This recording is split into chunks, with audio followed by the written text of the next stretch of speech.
Hello everyone, and welcome to episode 4 of Darefy Podcast. As most of you are aware, Darefy is a leadership and cultural transformation startup. Our purpose since the beginning is to enable change and leadership capabilities in purpose-driven companies. We support leaders, teams, and organizations to fulfill their mission in this context of disruption of work models that we are facing.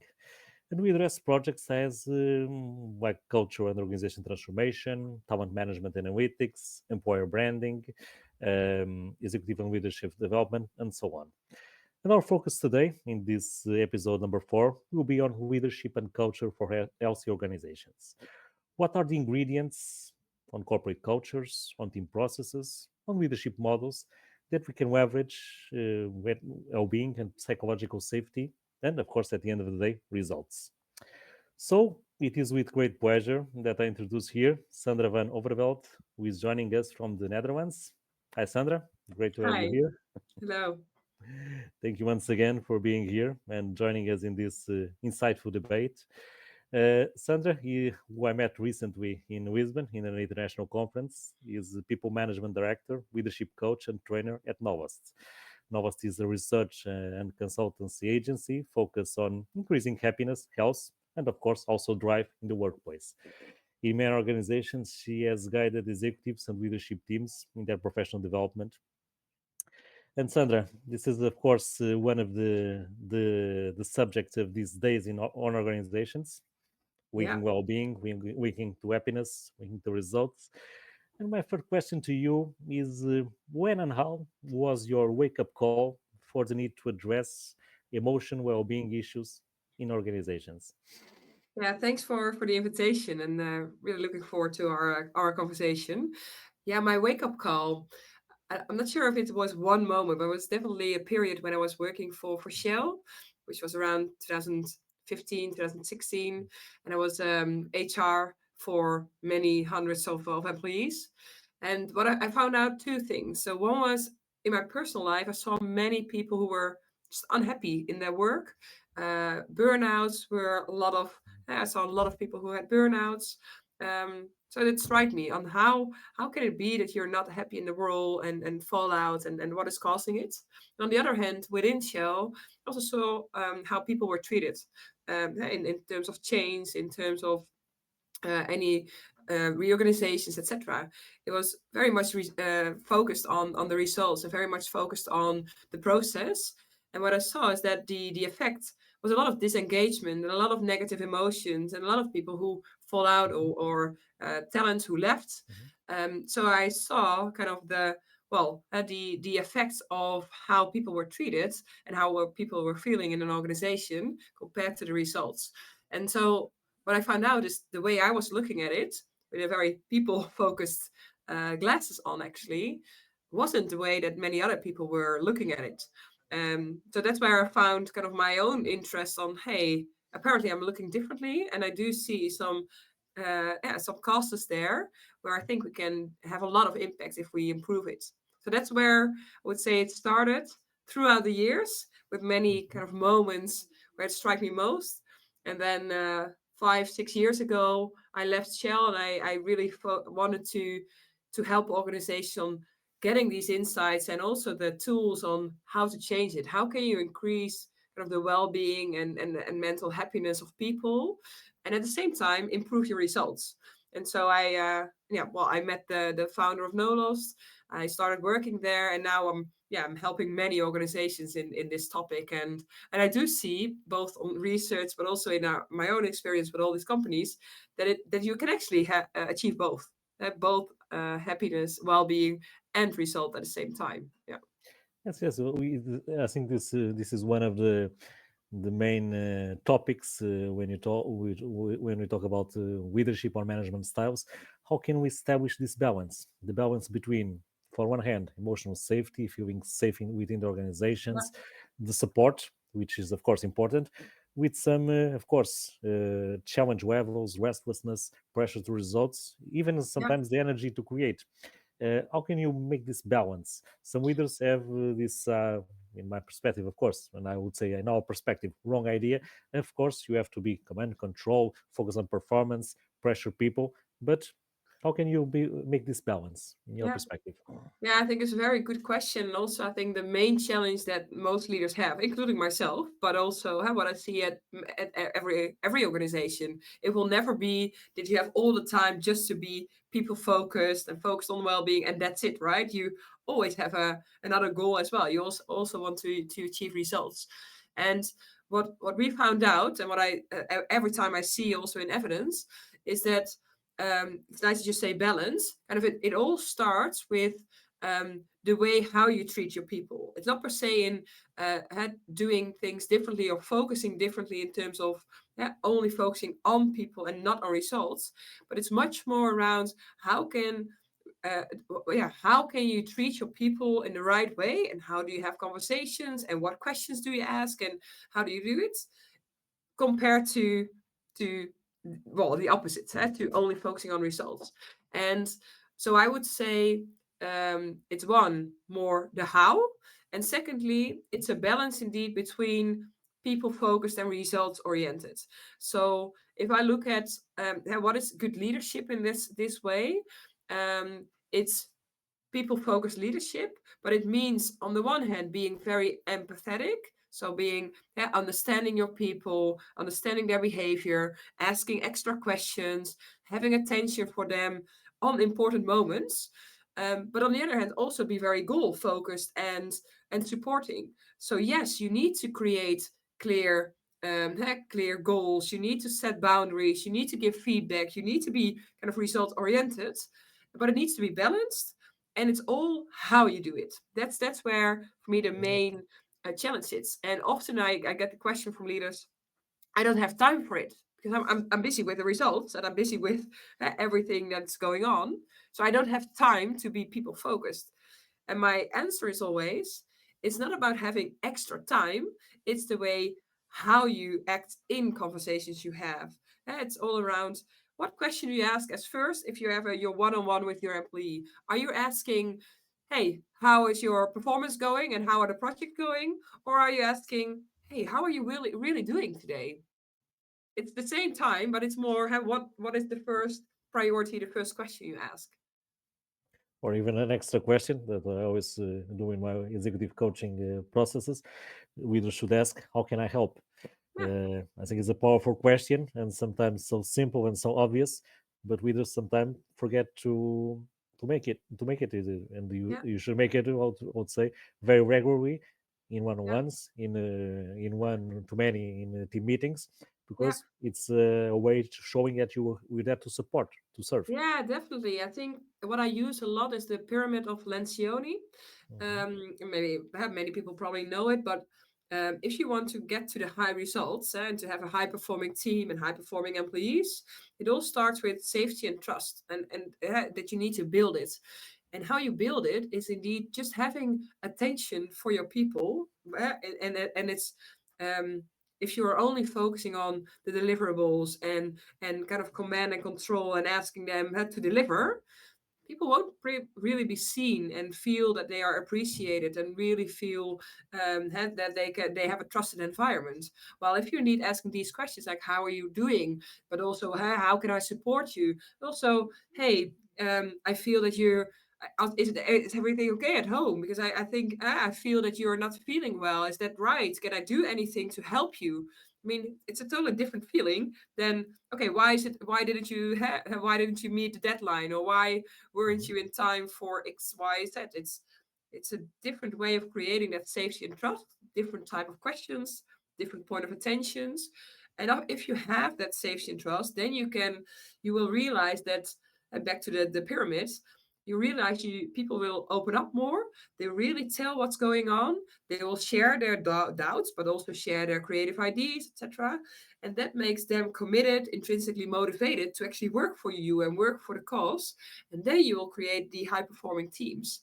And Hmm. if you only start by that, with only the results, it's kind of very extrinsically motivated. So they are just running for maybe a short while for your results, but not very intrinsically because they feel they are belonging to it. They feel safe. They want to. And this is how you can actually build it. Yes, no doubt about it.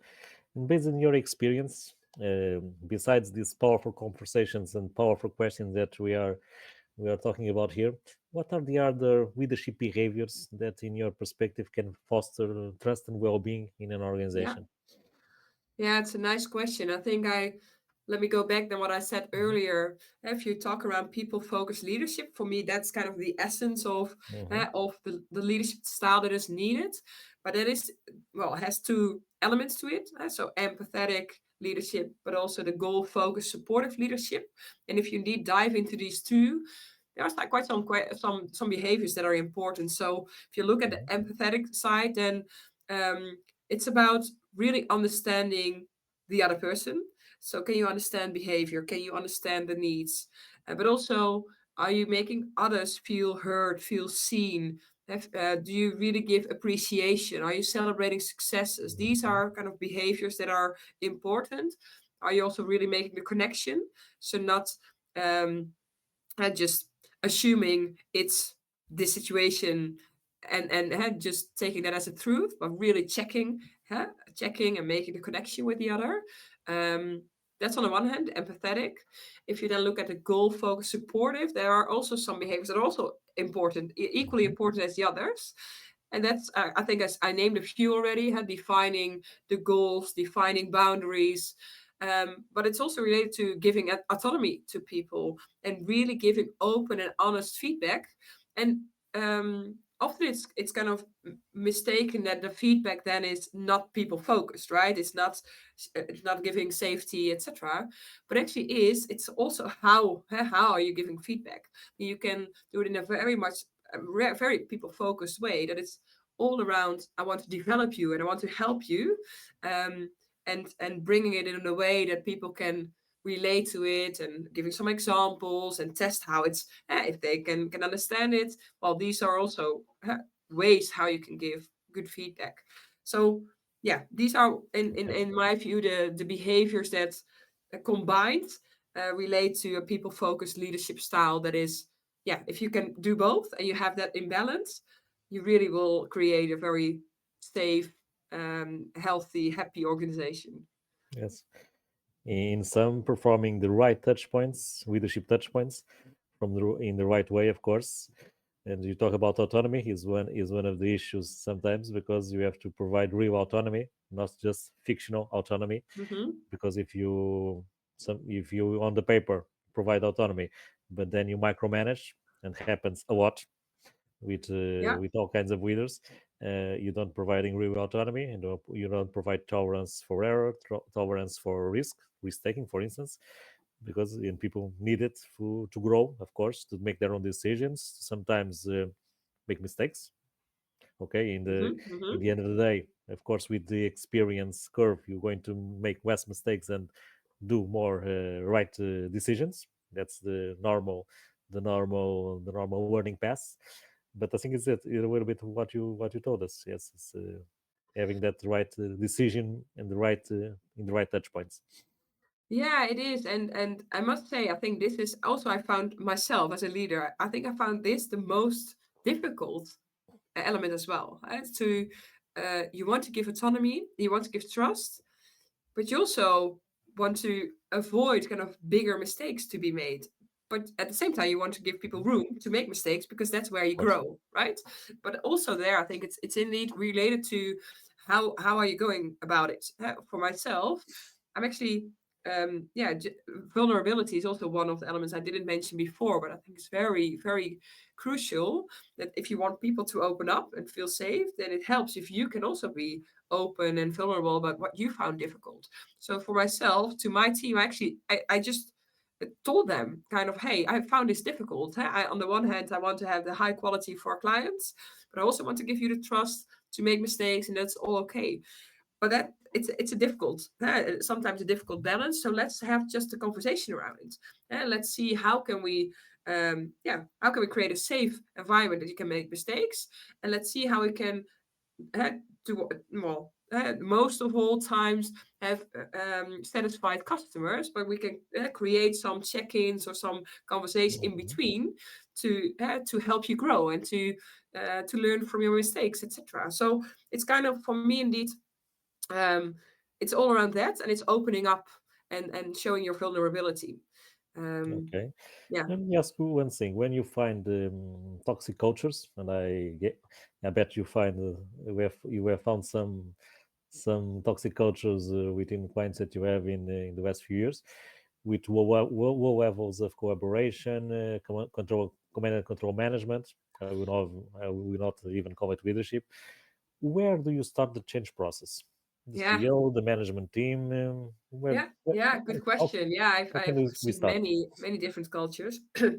um, so if I look at in the bigger, how can you change then the organization or the bigger culture in the organization?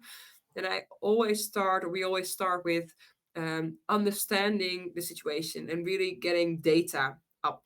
So we say, hey, start first with understanding where are they, and understanding you can do it in different ways, but it's mainly attracting or extracting the needs and wishes and viewpoints of the employees, because often what we see is that also management directors think they are doing the right thing, right? I mean, it's not Mhm, all everyone has the intention to do the right things, um, but they are just not mirroring or not seeing what their style or what the way of doing is causing. So first step is getting data from your employees, getting the needs, getting the wishes in an employee survey, in interviews, in one-on-one conversations. And once we have that, but that's where we actually go indeed to the management team to actually show them and just give them back kind of the voice of the employees. And what are they telling, and what do they need? What is what is well, not helping in feeling healthy, but mhm, also getting more productive or getting more results. And we combine it often with our all the research we've done, because what you often see is that the voice of the employee is actually asking, yeah, please be people focused, see me, appreciate me, give me autonomy, because then I can grow and give the best to the company. And all our research says the same. It all says that if you look at the most engaged and healthy people compared to mhm, the people in an organization who are least, then the big difference is in productivity, in client satisfaction, mhm, but also in turnover, in absenteeism. So the nice thing is when you combine it, both their own employees who are showing what mhm, they need compared to the science and the research, yeah, then often I see that management teams are uh, having aha moments of, now I can, well, they are questioning, oh, maybe I do need to do something different. And yeah, I think we all know that leaders are still well, the main reason why people are leaving a company and have the biggest impact on culture. So we always say start with indeed the management team, and start then how we say actually how you can push actually three buttons. Yeah, after the data point, you have your data, you have your insights. First, strategy. So do you have a people focused strategy? Do you have you thought as a management team and as a company about what is your vision on people? And how do you want them to feel? How do you want to treat them? We often have a strategy and a vision for the outside world, for the clients and what you want to achieve, mhm, but did we really think about the people inside? Often not. So we say, well, start with that. Start around where do I believe in? Where do I want my people to grow, etc. And then we continue to leadership. To really then, if you think this is important, this is where you want people to feel like, how can you achieve it? Which behavior is needed? So then we go to the leadership. And what I just said, the leadership behaviors, people focused leadership, to help them to get first conscious on, mhm. oh, what am I doing now and how can I change it? And then go through a whole change circle as leadership team, or leadership can be more leadership teams, depending on the size of the company. And after that, or maybe parallel a bit, we go to the whole organization, just helping them on within the culture also to create that people focused culture, that you feel connected to your colleagues and that you're celebrating successes, and that you can really be yourself and open up. So that's a bit the first step, the data side, but then strategy, The data, leadership, culture is kind of then the sequence that I would advise to do. yes, the data is important because it provides useful knowledge to a better understanding of the reality and for decision making. Yeah, We yeah, also use in our fire projects focus on leadership or cultural transformation or engagement and employer branding and so on.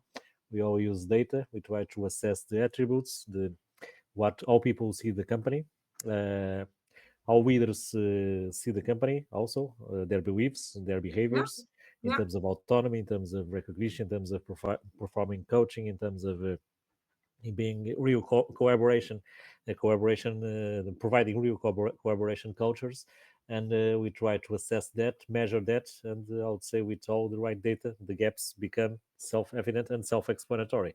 And yeah, understand, indeed. yes, sometimes the management teams or HR decision makers are not aware of the dimension of those gaps.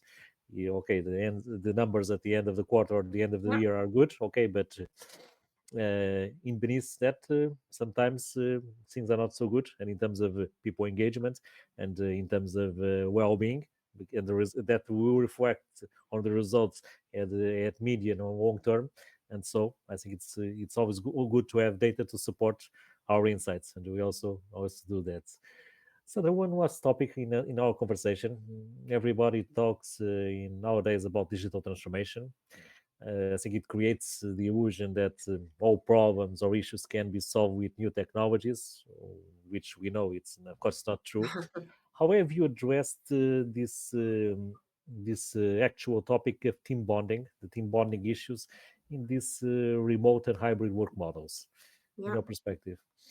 Yeah, it's a good question. So I think in general, if you look at the last decades, and that Mhm, was also your story on the international conference, but it really has changed the whole work field and context. And you see more and more that people, while in the digitalization, more and more people want to go back to connection and really feel mhm, connected to real people. And if you also look at a big research that has been done around happiness, there is one significant factor that creates happiness for the long term. It's a Harvard study, very interesting. And the one factor is qualitative relationships. So not mhm. quantity, really deepening your Intensity connection with also. colleagues, with others. So I think it's a threat that the digitalization at one point, but definitely it's not. I mean, I think it's all around being very conscious about, hey, how can we still keep the connection warm within this whole digitalization periods. And a few examples that I found very powerful. It's a bit of out of the box thinking. I mean, um, for example, if you can't see your colleagues normally because you're all working from home, is there once a year or a few times a year that you can actually see each other and you really see, okay, what are the moments in the year where you can gather so you do have that real connection. I would always say that regardless where you are or how you're working, that you try to at least see each other once, just to have that real personal connection. I think, for example, what we also do here is if someone is sick at home or there's anything, just send a personal card, written, handwritten. So you make it very personal. It's something you don't have to see each other because you're online working, but the card will mean so much more than, well, the whole week in the office.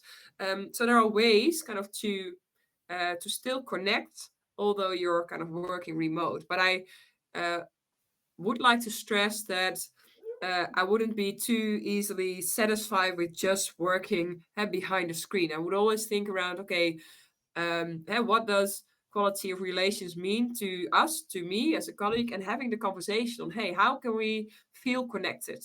And well, these are a few examples, but there are many, many more that in creative ways you can still connect.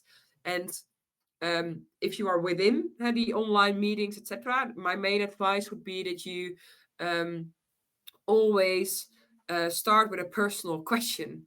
And it's easier online to dive into the functional meetings even more than when you are at the office and taking a cup of coffee. So do find ways to still have the personal connection moments. Also in online meetings. Okay, that's great, Sandra. We could talk for hours over Yeah, these challenges, but of course our time is limited in these podcast formats. So, Sandra, once again, thank you so much for being here and for investing this Welcome. time to share your thoughts with us. It was great to get to know your perceptions, your beliefs, your experience in these fields. We are learning on daily basis, so it's good to have your thoughts. Hope to see you soon in person in Portugal. And to you all watching or hearing this podcast, hope you enjoyed it. Thank you and see you soon. Thank you so much. Thank you.